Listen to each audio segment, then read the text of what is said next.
so now this is your onion. This is a good lesson for every time you're using an onion. I find it easier. I've done this a zillion different ways, but I find it easier when you're working with an onion that you're going to chop up to cut off this end, leave this end alone. That's going to hold your onion together.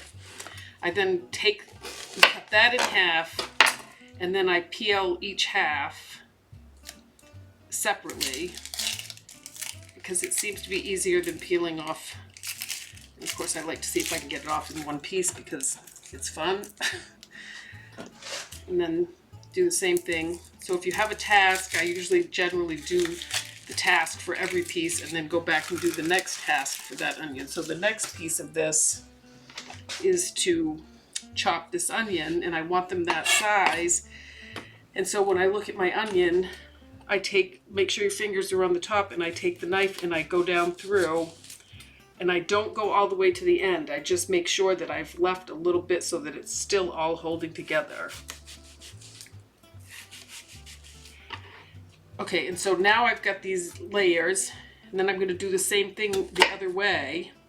And on this one, I just keep my fingers carefully placed like this and chop down through, trying to make them all the same size. And then I take it once again, and I'm holding it with my pinky and my thumb and folding my fingers over so I don't chop them off. And then just do the best you can to hold it together.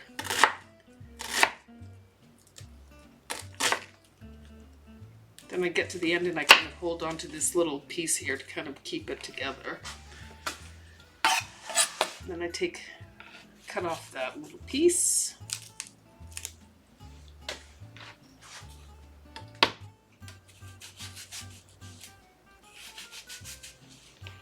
Do the same thing again.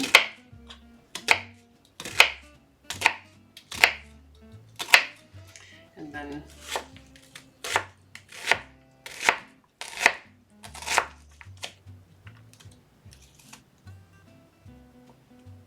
I'll just leave that one. Okay, so now I've got basically the same size. I don't like big pieces for everything. So that's chopped up nicely.